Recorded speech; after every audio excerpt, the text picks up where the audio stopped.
Good evening, my friends. This is the Grimflayer, and I hope you're doing very well tonight. Time for a hype video for another Grimflayer MTG Discord tournament. This, my friends, though, is no ordinary tournament. In fact, not quite a tournament at all, at least in the beginning. This is a longer, more overarching, more epic, more high stakes competition. This is the 5 Ticks Modern Team Super League, also known as the Battle for the Box, wherein we will be competing team versus team. A civil war in the Discord for the prize, which is Modern Horizons 2, an entire box of one of the most epic and powerful sets in recent times. So I am here with my good friend and the tournament organizer, confidant tier supporter as well, Bobby. Bobby, how you doing, my friend? This was your idea, so why don't you be the one to tell us how it works? Thanks, Grim. Yeah, I'm doing great, having a great evening, and I'm very excited to be here to talk about this. This is a really cool idea that's near and dear to my heart. It's something I've been working on with the Discord for a while to try to get going. And it really takes inspiration from some of the older people might remember Team Modern or Team Legacy Super Leagues that a lot of the pros played in, Play Design Team, the Reed Dukes and LSVs of the world. I think Randy Bueller used to host them. And the way this works is, we have all of our competitors in the Discord who love 5 Ticks as a format. We've already had a couple tournaments of it. People love it. Oh, yes. And one of the things that people often run into is they don't know which deck list to submit because they've got so many. They love brewing. They love testing. So, we thought, why not give them an opportunity to play all those deck lists, do it in a really cool and unique way. So the competitors in the Discord are going to form teams of 3 players. Right now we have 7 teams of 3. And they elect a team captain, they choose a team name. Each competitor can submit 3 deck lists, which means each team gets 9 decks, right. Which means there's a ton of room for brewing, creativity, getting to play a lot of off-the-wall stuff. And then what they're going to do is compete in a round-robin style tournament. For each match that they win, they score a point. And at the end, the teams with the most points are going to advance to a final sort of system. Yeah, it's super cool. And the thing that's cool about that is, as you say, there's so much brewing that goes on, so many good ideas.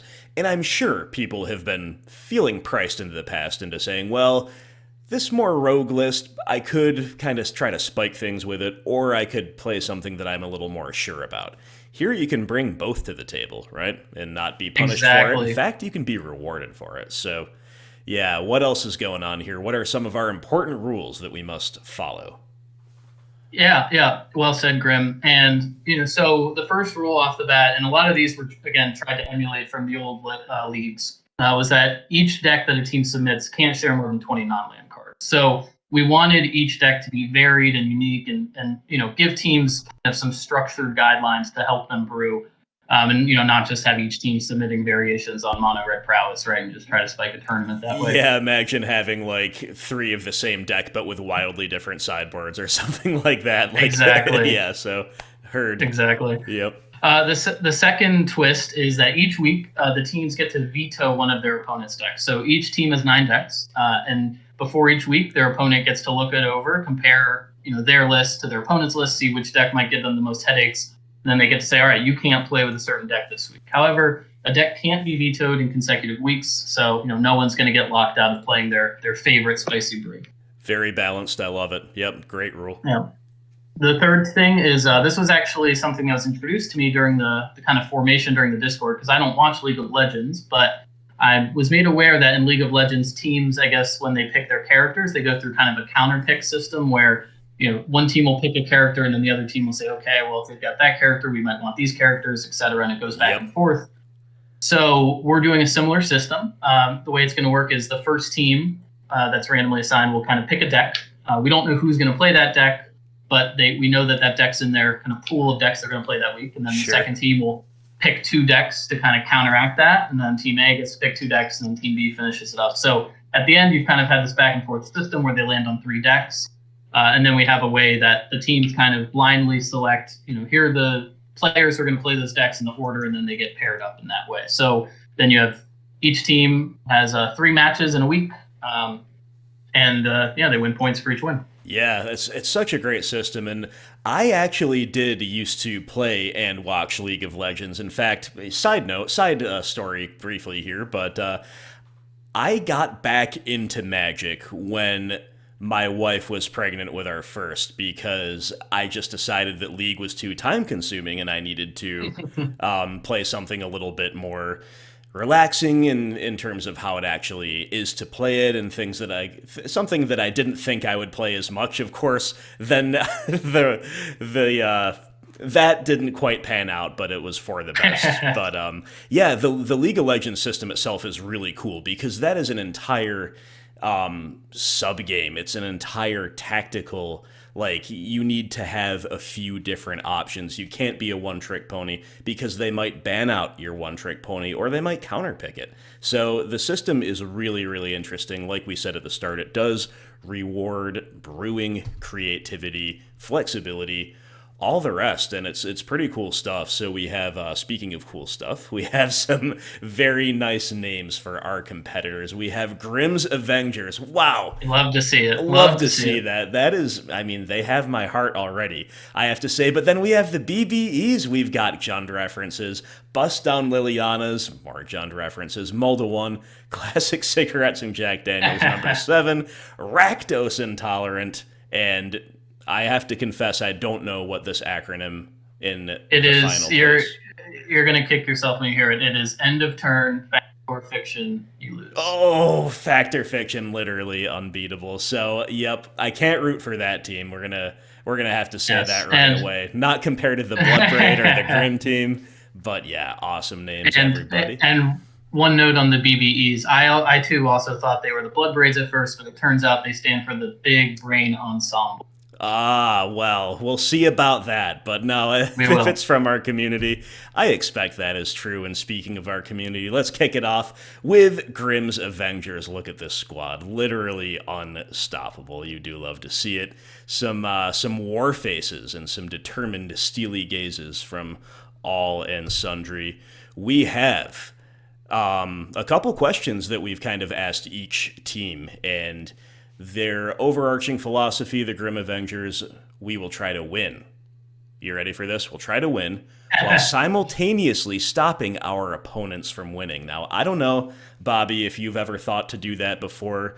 That's kind of new to me. It's a really bold strategy. I think we could really see some leverage gained from Grimm's Avengers by if they can put that plan into practice. And why will their team win? Oh, sorry, go ahead. Yeah. I was just going to say, for all those people out there who, you're trying to take your Magic game to the next level, sometimes it's really as simple as just breaking it down to a statement as simple as this to really figure out where you're going wrong and what you need to do to win. Yeah. Don't miss the forest for the trees, Like, you gotta bring it back to bare bones sometimes. And they claim that they will win this tournament because their opponents are weak of constitution and mind, and will falter before their unstoppable will. Well, this is quite the billing to live up to, but they are the Grimm's Avengers, so let's hope they can do so. We've got Nastier, rocking some facial hair, I love it, with goblins, mono green stompy, and black-white horse.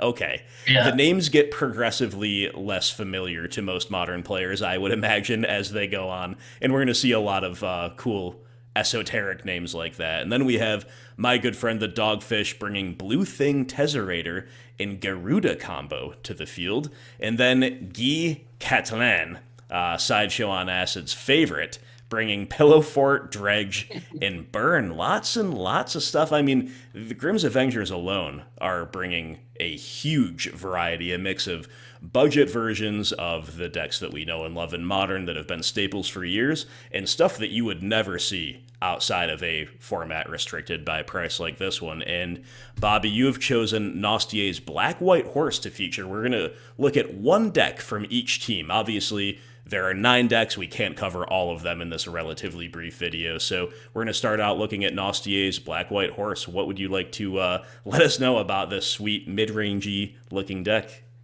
Yeah, and that's exactly right. It is mid-rangey, but it's got some, I don't know if combo-y is the right word, but definitely synergistic and kind of engine-y elements to it. I mostly chose it out because I'm sure most people are looking at the list wondering what horse means, and it's really around the Crested Sunmare, if I'm reading that correctly. I don't know if it's Amonkhet or Hour of Devastation mythic.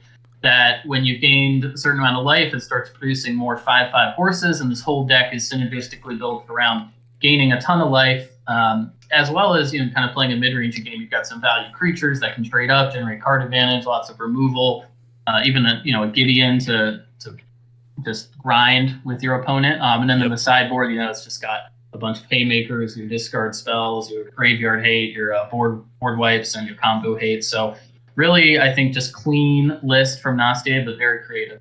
I agree completely, and if you look at a lot of the playable broadly, like black-based mid-range cards that are affordable for a 5-ticks budget, you will see that there is a lot of incidental life gain.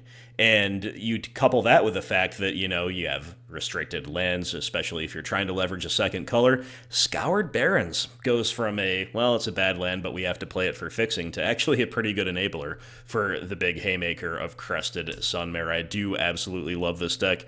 Good choice to feature it, Bobby. And next up, we've got what are they? The big brain somebody? Ensemble. Got it. Okay. Understood. The big brain ensemble is going to confound their opponents with esoteric combos or attack from numerous angles, and they will win because they are very big-brained. You know what? They are staying on theme, staying on point.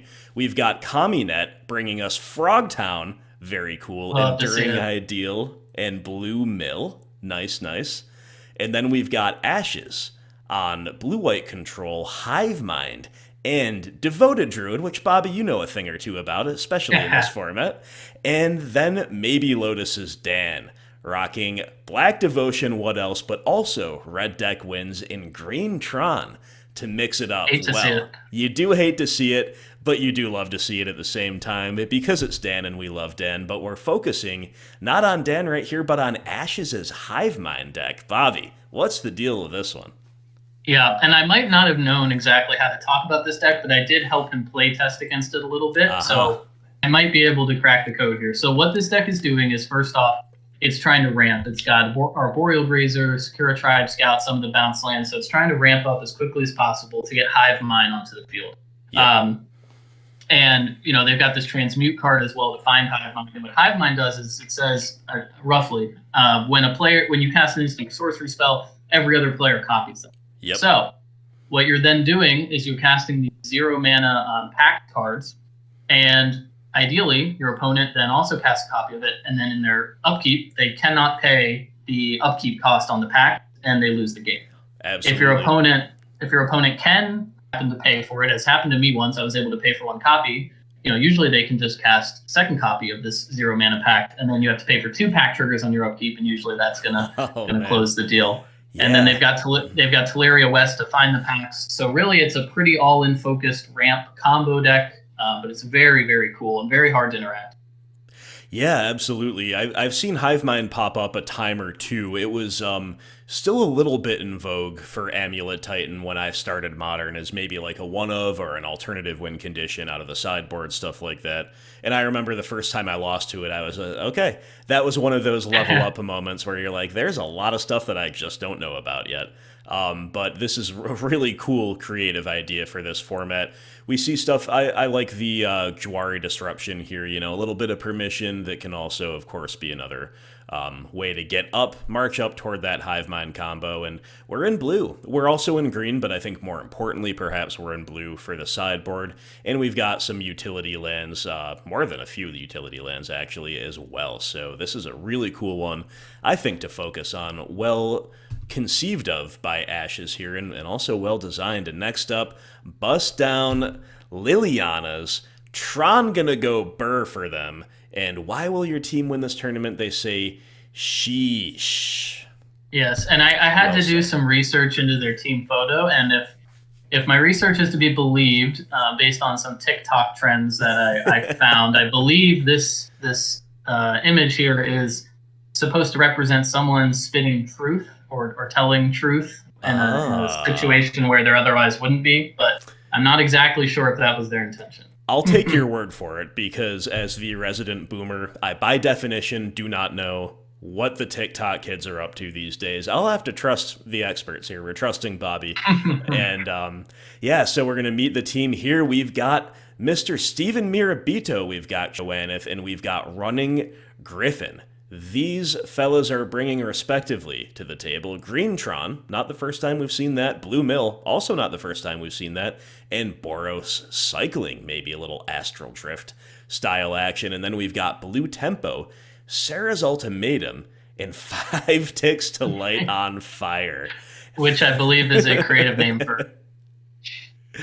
Yeah, I would imagine so. And then finally, Demir Control, Red Thermo, and Living End. This is arguably the most diverse spread that I've seen so far as decks that are both wide-ranging relative to one another, and also ones that I wouldn't necessarily know how to approach if I were playing against them. But Serra's Ultimatum, is maybe the least immediately recognizable for me, and therefore I'm glad that you've decided to feature it here. What are we looking at here?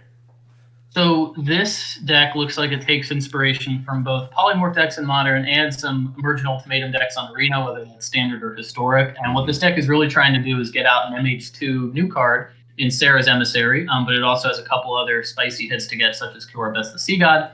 But it seems like what it's doing is either trying to polymorph into Serra's Emissary or using Emergent Ultimatum to put together a pile, such as Serra's Emissary, Polymorph, Cure Best the Sea God, and Part the Water Veil. To pretty much make it impossible for your opponent not to allow you to put Serra's Emissary onto the battlefield. And then surrounding that, we have some token generation and some ramp pieces. So it's another pretty all-in combo deck, but this one seems very, very spicy. I haven't really seen a list like this before, even in regular Modern. Yeah, same. This is fascinating. And then I see some very interesting targets on the side. We could pick up Thrum the Last Troll, Sphinx of the Final Word, and even a Bosieju who shelters all to force the combo through. So yeah, really, really intriguing deck. 4 copies of the World Tree as well. Let's not neglect that one. We have all kinds of real cool stuff going on here. Yeah, this seems like the kind of deck where if it's able to survive the first, say, 3 or 4 turns, it might never be able to be defeated. Yeah, a Juggernaut in the late game, very consistent, I would imagine.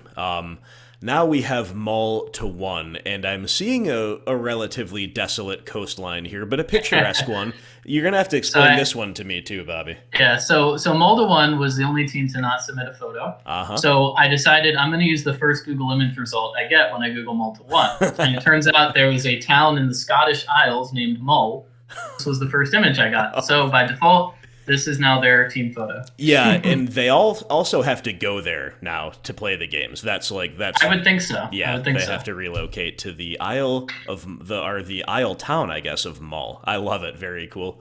So their overarching philosophy is to play to win. With decks we'll have fun playing. Oh, that is wholesome. You love to hear that. We're playing to win, but we're playing for fun too. And why will they win? Because their opponents will mulligan to horrible hands every game. Well, that does admittedly sound fun when your opponent's going down to 2 all the time.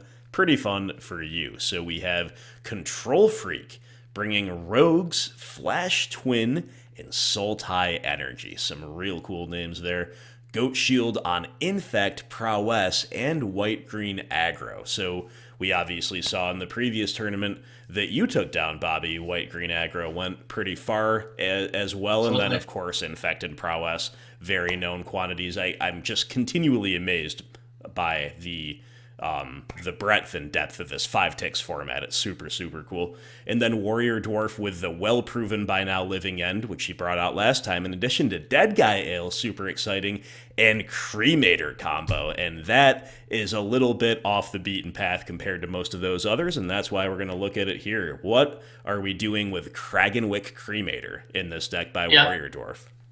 And I'm sure this card is familiar to a lot of people who either play casually or maybe Commander fans or Cube fans, but Kragenwick Cremators, when it enters the battlefield, you randomly discard a card from your hand, and then you deal damage to an opponent equal to that card's mana cost. So this deck is kind of trying to do a couple things. It's got some Birds of Paradise, and it's trying to the new cost reducer for green and red spells from MH2, and it's trying to ramp out both trying to go Cremator to kind of combo off. Maybe you discard a World Spine Worm or some other huge creature, but it's also got a bit of a red-green just beatdown plan with your Null Hide Feroxes and your Bloodbraid Elves and your Steel Leaf Champions. And then it's got Eldritch Evolution to also help you find your Cremator, possibly with some added upside. You can Eldritch away a Strangleroot Geist to get your Cremator. And you probably are trying to set this up such that, you have one big card in your hand when you go for the combo. But it's kind of a mid-rangey deck, kind of an aggressive deck with some combo elements of combo finish. It looks like it could definitely be a sneaky deck where if you're not respecting their ability to just beat you down, you might be in trouble. Yeah, absolutely well said, and it's another relatively go big deck, maybe not as linear or as committed to going big as the other two that we've featured in that broad category, but we're going to see a lot of high curve threats hit the field with some of these decks anyway. It's going to make for a really interesting metagame with counter picks against it like we outlined in the beginning. A lot of interesting cards in the sideboard as well, a variety of interactive and protective pieces. Very cool stuff. Next up, we have Classic Cigarettes and Jack Daniels No. 7, who, don't worry, they have done the science, and technically whiskey is a solution. And they've got another good old-fashioned, bare bones, difficult to argue with philosophy. Bring the enemy's opponent's life total to 0. That's about all you need to do most of the time anyway. And they will win the tournament because they have the best Canadian. So this tournament will be easy clap. I think there are a few teams out there that would quibble with that statement. I was going to say, we have many high-quality Canadians in this community that we might need to have an entirely different tournament to settle who the very best Canadian is. But we'll maybe leave that for another day. We'll maybe take this team at their word right now. And, they're very unified in their presentation here. And we have Damarcus bringing blue steel, white auras, and blue-white control. Keeping it to those blue and white colors as Damarcus, but with a wide variety of strategies. Connor has got Bluetron Scape Shift and Polymorph Surprise. That is kind of a frightening trio if you ask me. And Ian with Plumcrats, you got me there, I don't know what that is, Ponza, and Living End. This is quite a scientific spread. I think they have put a lot of research into this, and we're looking at Damarcus's blue steel.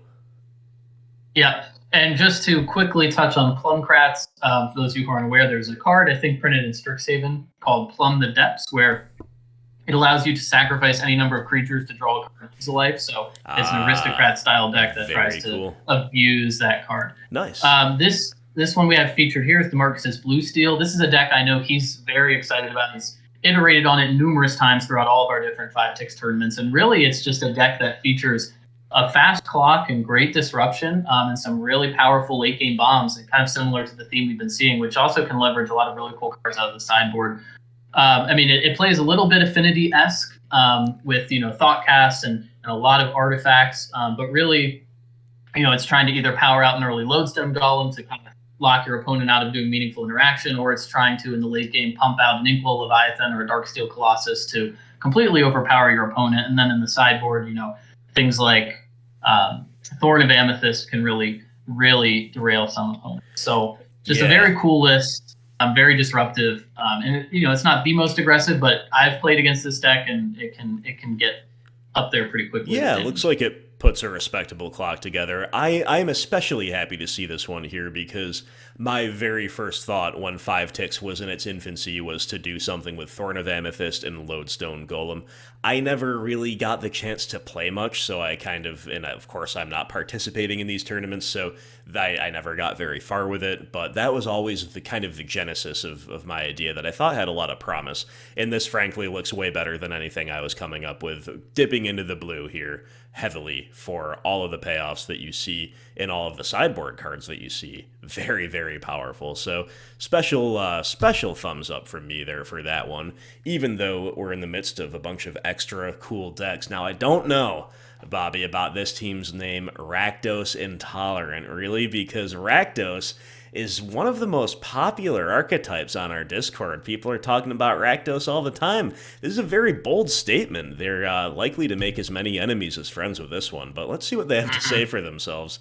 So they say that their philosophy is to have coverage for important matchups they expect to see, like prowess living under control, while also including some proactive options. And they will win because they are handsome men with great beards. Okay, well that makes it okay then. Okay, I see how it is. We are both cunning and determined, and that's just a winning combination. Well, okay, they're starting to win me over here. I can't really argue with any of that. And we have IreWorks saying, let's go blue-green flash time. Now, this is a guy who plays Jund whenever possible, so very surprised to see that we don't have strict Jund in there, but we do have Snackdos alongside Soul Herder, which he's brought to the table in these tournaments before. So I guess Rakdos is not allowed, but Snackdos is okay. That might be a technicality, a loophole that they've exploited. Okay, we'll investigate that further in a moment. LL Coolwoods, prowess, ninjas, cycling. Very, very excited to be part of this tournament, and we're very excited as well. Finally, Jag playing Bogles. Blue-white control in green-white aggro. So quite the spread here from our Rakdos Intolerant friends, and Snackdos is what we're going to take a look at here, Bobby. What do you want to focus in on for this one? Well, of course, we had to focus on the Rakdos deck, on the Rakdos Intolerant team. What this deck really is interesting is it uses Academy Manufacturer, which is a card from MH2 that is incredibly powerful as an engine. Yes. And I know a lot of teams during testing wanted to abuse it in some way, but couldn't quite figure out how to make it work. And it looks like IreWorks is taking almost a oven standard approach, Mayhem Devils, Woe Striders, a lot of the things we're used to seeing in standard, but bringing an Academy Manufacturer to really ramp up the production of those food tokens, which seem innocuous, but there's a ton of ways to abuse them in this deck with the cat package and with other things. Overchase Daredevil allows them to keep recurring value with the cookbook. There's just a lot going on here. It's going to cause headaches for opponents. And it's not overtly the most powerful thing we've seen. It doesn't have that late game that some of these other decks have, but the damage and the pings and kind of the incidental deal you one is going to add up very quickly. Absolutely, and if recent history across multiple formats has taught us anything, it is do not underestimate food tokens. As you say, they look innocuous, and they are much, much more than that. So one of my pet cards in the sideboard here, definitely love to see Big Game Hunter. A super cool list, yeah. I love reaching for Academy Manufacturer alongside a proven shell. Very, very cool stuff. And then the EOTFOFYL team is, I think, our seventh and final team that we're covering here. So they are. And I'll tell you, Grim, this team is not here to make friends. They're not here to make friends. You know why? Because who needs to have fun? That's what they say. Play the meanest decks. Oh my goodness. Oh my goodness. We have our pantomime villains. Thank you for stepping into that role so nobody else has to be shoehorned into it. And we have our heels of the tournament. And they say the meaner our decks, the greener our checks. Wow. Is there no decency? Is there no decency left in this world? Well, let's take a look at our arch villains here. Donger is bringing us Blue-White Affinity, Bogles, and Teamer Waterfalls. Okay, those are some cool decks, not gonna lie. Maybe not Bogles, but the other two are at least pretty cool. Reddest with Naya Cats, Rakdos, Ice Nine, and Drake's Revenge. Definitely some left field picks there, looking very exciting.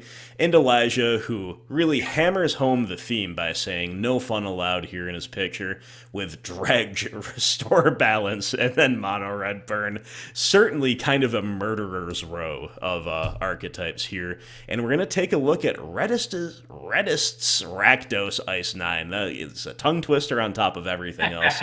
And we've got some land destruction effects, and we've got some go big stuff, basically, here, right? That's the idea.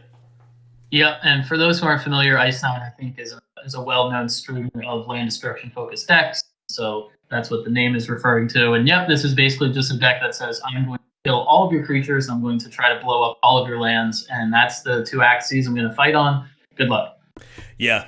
Absolutely, and given a lot of the other lists that we've featured, this strategy could line up pretty well.